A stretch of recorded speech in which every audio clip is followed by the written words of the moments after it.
It all started on a typical Tuesday. I was borrowing my neighbor Sarah's laptop because mine was getting fixed. Sarah and I are pretty good friends. We often help each other out. She said, "Just be careful, okay? Some of my personal stuff is on there." I said, "Sure, no problem." I needed to finish a work project, so I didn't think twice about anything else. I opened the laptop and went straight to my email. But then, a messaging app popped up, Sarah's. And right there, a chat window was open. It was a conversation between Sarah and someone named Mark. I hesitated. I knew I shouldn't read it, but my curiosity got the better of me. It started with some normal small talk, but then it got intense.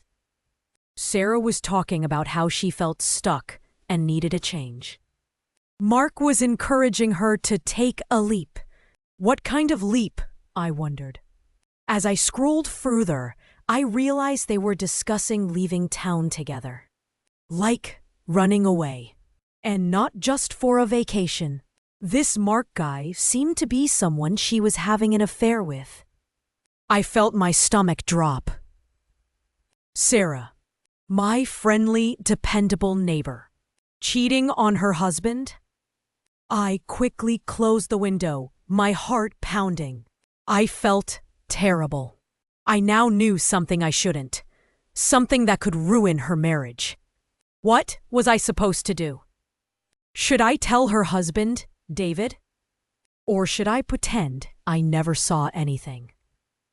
I spent the next hour staring at the screen, frozen, thinking about what to do with this information. The project I was supposed to be working on was forgotten. I couldn't concentrate. I kept replaying the chat in my head.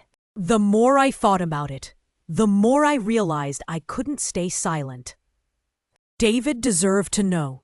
The next day, I awkwardly brought up the laptop situation with Sarah. I told her that I saw a notification from her messaging app. I didn't tell her that I read the chat, just that I saw a notification from Mark. Her face instantly turned pale. She started stammering, making excuses. I could tell she knew exactly what I was talking about. I told her that I thought David deserved to know the truth, but ultimately, it was her decision. I gave her a day to tell him herself. The next day felt like an eternity. I avoided Sarah all day.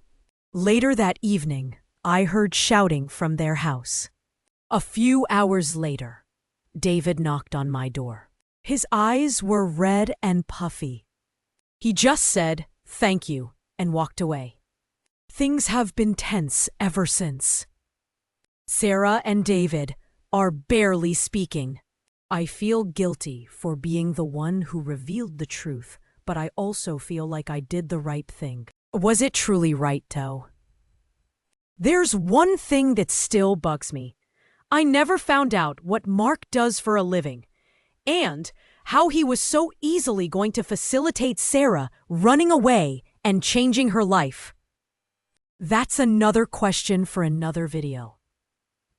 If you enjoyed this story, give it a like and share it with your friends. And don't forget to subscribe to keep watching more interesting stories like this one. Also, let me know in the comments if you want me to investigate the story of Mark in a future video.